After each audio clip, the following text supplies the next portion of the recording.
উঠছে? বাচ্চা তলাইছে, বাচ্চা পানি ওঠা নাই তলাইছে। পানি না ওঠা বলেই আইছি, জাগ না থাকা বলেই আইছি, আইনে এখন পানিতে পড়ছি। এটা একটা শিবিরের জাত হইলো না শিবিরের চুদা হইলো। এনে একটা প্রতিবন্ধী মানুষ, মানে কথা বলতে পারে না। বাচ্চা পানি উঠছে? পানি উঠছে না? আসসালামু আলাইকুম। আমি যে জায়গায় বর্তমানে উপস্থিত আছি সেই জায়গাটা কোন ধরনের ক্ষেত বা হয়তো নদী না, এটা একটা সরকারি শিবির। দেখতে পাচ্ছেন, এটা একটা সরকারি শিবির। আর এই শিবিরিতে গতকাল সন্ধ্যাবেলায় এই জায়গায় পানি উঠছে। তো এই জায়গায় অনেক অনেক বাড়ি থেকে হয়তো অনেক অনেক জায়গা থেকে, মানে সরকারি মানুষ, সব এই গ্রামের মানুষই, কিন্তু তাদের বাড়ি ঘরে পানি ওঠার ফলে তারা এই শিবিরে আশ্রয় গ্রহণ করছিল, কিন্তু এই শিবিরে তো বর্তমান পানি উঠে গেছে। তো এই বিষয় নিয়ে দেখেন, আপনাকে দেখাইতেছি, গরু আছে, মহিষ আছে, এমনকি ওই পাশে ছাগল ভেড়াও আছে। তো এই বস্তুগুলো বর্তমান পানির মধ্যে তার মানে হয়তো থাকবার লাগা অবস্থা হয়ে গেছে। এই ধরনের পানি আগে পরে হয়েছে কিনা আমি এই জায়গারই হয়তো যারা এই শিবিরে আশ্রয় গ্রহণ করছে তাদের কাছ থেকে শোনার চেষ্টা করবো। তো আপনার সাথে থাকে দেখেন মহিষ। মিস্টার মামু, মামু, মামু, শিবিরেতে কোন শুনেছ? রাত্রে 11 বাজে, রাত্রে 11 বাজে আমরা আইছি। রাত্রে 11টা বাজে এসো? হ্যাঁ। তোমার বাড়ি থেকে পানি উঠছে? বাচ্চা তলাইছে, বাচ্চা পানি ওঠা নাই তলাইছে। তোমার বাড়িতে কিরকম পানি বর্তমান? বর্তমান থাইও না।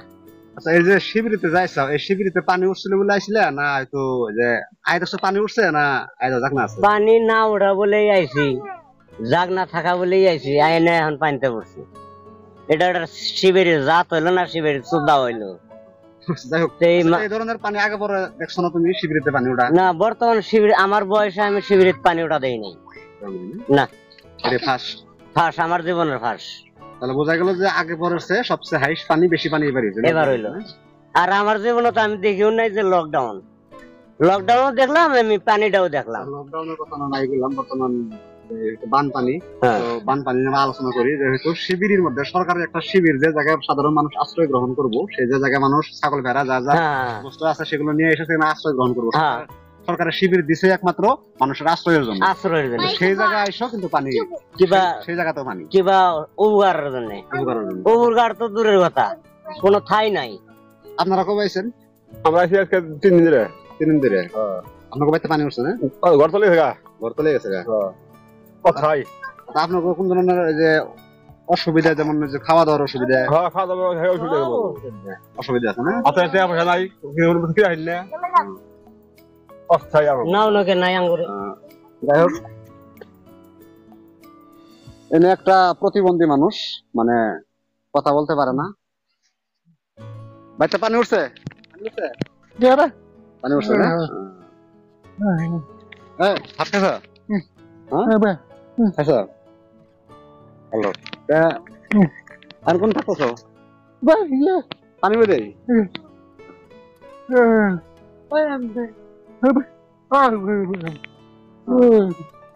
আপনাকে আরো দেখাইতেছি যে কিছু মানুষ ওইদিকে যায়, তার মানে দেখেন শিবিরের চারোপাশে বর্তমান পানি, কোন জায়গায় পানির কম নাই, মানে সব জায়গায় পানি। খালি জাগনা থাকার মধ্যে শিবিরে বোধহয় এইটুকু জায়গা জাগনা আছে না, 2 থেকে 4 জায়গা না, 2-4 জায়গা জাগনা আছে। এমনকি এই শিবিরের বুগলে একটা বাড়ি, এই বাড়ি তো দেখেন কি পানি, এই বাড়ি তো সেই পানি। প্রত্যেকে পানি ছাড়া বর্তমান দেশে, মানে সরকারিতে আর আপনার চোখে কিছু পড়বো না। তো মানুষগুলো বর্তমানে আশ্রয় নিচ্ছে, কিন্তু যে জায়গায় আশ্রয় নিচ্ছে সেই জায়গাতেও পানি উঠছে। এখন এরপরে কোথায় যাব তার কোনো আর কি সীমানা নাই। তো আজকের ভিডিও এই পর্যন্তই। দয়া করে ভিডিওটা শেয়ার করে দেন, কমেন্ট করে আপনার মতামত জানান, আর লাইক করে দেন।